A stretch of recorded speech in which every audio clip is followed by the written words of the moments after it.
Законот за спречување и заштита од дискриминација кој повеќе од 8 месеци чека да влезе во собраниска процедура ги дигне на нозе застапниците за правата на маргинализираните групи граѓани.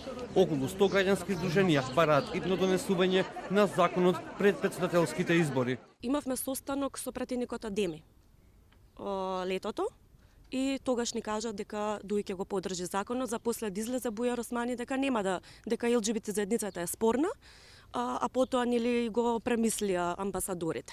Меѓутоа го премислија во крајот на јануари, а се уште нема седница на матичното тело. Како представник на ромската заедница чувствувам одговорност да повикам на итно донесување на новиот предлог закон за спречување и заштита од дискриминација, кој несомнено ќе воспостави силни законски гаранции во случај на дискриминација и обезбедување на жртвите да бараат ефикасен правен лек. Јас се надевам дека ќе се одважат и пред претседателските избори ќе го видиме во собраниска процедура.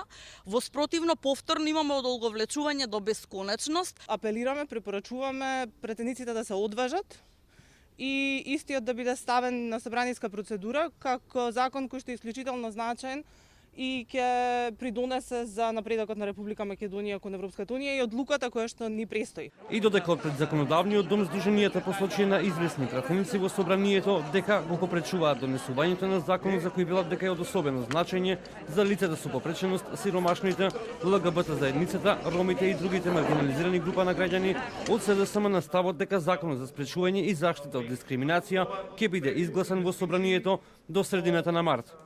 Со измените за прв пат како основи за дискриминација се воведуваат сексуалната ориентација и родовиот идентитет.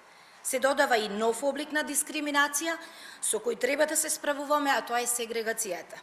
Измените ќе ги прошират надлежностите на Комисијата за спречување и заштита од дискриминација во насока на превенција. Додека во државата се чека на закон, Европскиот суд за човекови права во Страсбург донесе пресуда со која државата ќе треба да плати 9000 евра одштета на трансродово лице за тоа што му се повредени правото за приватност и правото на ефикасен лек во текот на процедурите за промена на полот во државата.